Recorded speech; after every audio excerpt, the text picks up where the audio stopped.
Hello friends, I am Chevee. Welcome to my shed. How are you today? How's things in your world? I'd love to hear from you. Please let me know in the comments down below. You can still see that, can't you? A little late today. A little late to the video today. I was out riding. First ride of the season for me. It's always interesting. Got to get the bike out of the storage. It's not really in storage. It sits over there. Battery was a little undercharged, all that good stuff, so got it all ready to ride. Took it for its first ride, filled it up with fresh gas. I'm ready. I'm ready for riding season all over again. I ride a lot, like, you know, comparatively to most weekend warriors. I ride probably anywhere between 10 and 20,000 miles a year, and that's significant when most guys might ride that in 5 years, right? So, good ride. Anyway, today is like, it was 80 degrees, and so it was time to finally cut the grass for the first time this year. It was terrible because I didn't cut it late in the season last year, so it was nasty, and had some yard work to do with, I have some maintenance on my landscaping that I had to do, and so I got all that done, and then the bike. And as I'm working on this on the yard, I have essentially 3 sections that I have to mow. I have the front of the house, street facing, which is the most important. It also grows the thickest because it gets a decent amount of shade and stays wet, and it's nice. And then I have a fenced in area. I never did video. I tried to video me building that fence last year, and the footage was just unusable. I might try at some point someday to piece together a video about how to build a fence like I did with the footage that I have. Maybe I'll dub over it or whatever, but I didn't have this camera. I didn't have nice microphones. It was all shot on that little point and shoot that I used to use, and it just didn't turn out very well. So I have that fenced-in area for the dogs, so that's the second area, and then I have the whole backyard. And the backyard doesn't grow very much. It's pretty much just the sun is there 24/7. So, well, not really. I mean, while the sun's up, that whole area, so it doesn't get very grown. And let me tell you, when it comes to doing a task like that, it was hot. I was worn out by the time I started the lawnmower because I had already like cleaned the front half of the garage out to get the bike out. I'd already done all the landscaping. And when you suffer with depression,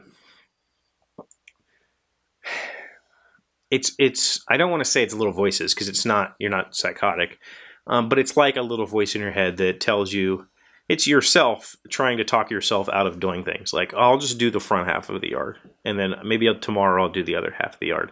And it's that sort of like excuse that constantly plays in your head that causes you to not get things done, and then that builds anxiety, and then that just compounds the depression. And it's very tough to deal with. And so the whole time I'm cutting this front grass, I'm like, I'll just do the front yard, and maybe I'll, you know, whatever. I'll cut it again tomorrow because it'll need cut again because it was really tall, so it's doesn't look very good. And then I'll cut it again tomorrow, and I'll cut the backyard at the same time. I don't know how to explain it. Like, if you've ever had an impulse to just like go through a drive-thru and get a burger, it's that same kind of feeling. Like, I don't need to go through the drive-thru and get a burger. And so you're wrestling with yourself internally. And with depression, when it comes to a large task like cutting grass or whatever it might be, it's a constant struggle with your willpower to push through and get something done. And I really had that today.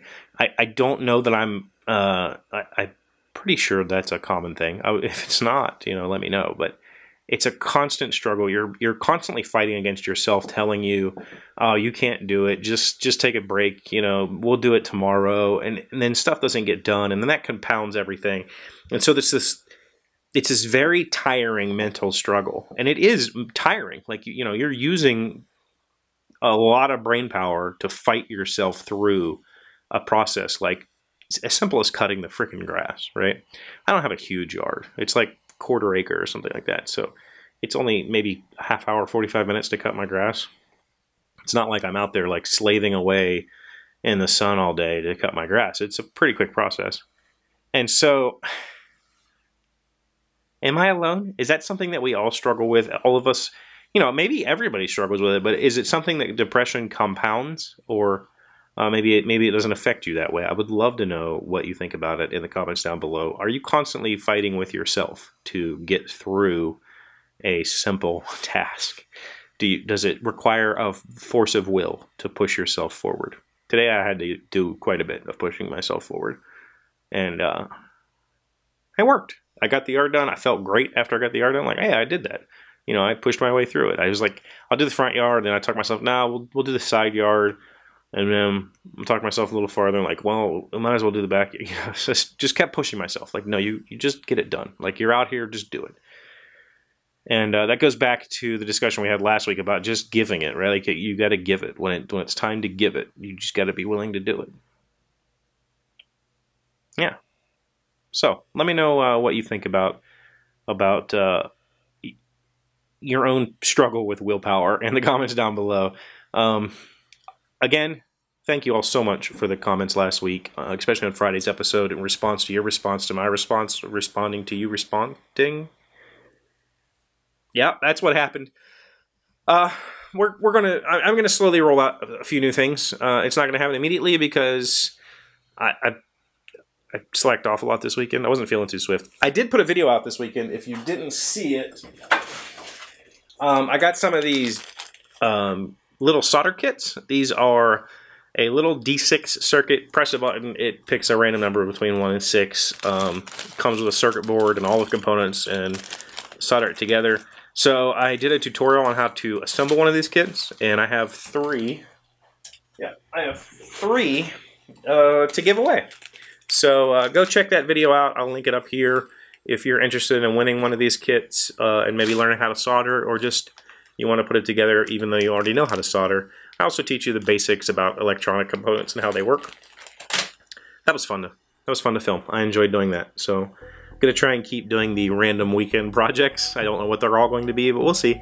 That is something that I'm going to attempt to keep up, and I'm glad that you've been watching them and responding. So thank you, as always, very much for everything you do for me. I really do appreciate it.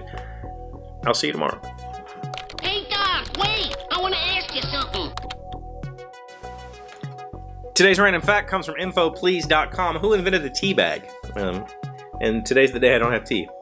A thrifty tea merchant from New York named Thomas Sullivan is credited with inventing the first tea bag in 1908. Looking to save money, Sullivan reportedly distributed small samples of tea in silk bags instead of little metal tins. They were silk. That's interesting.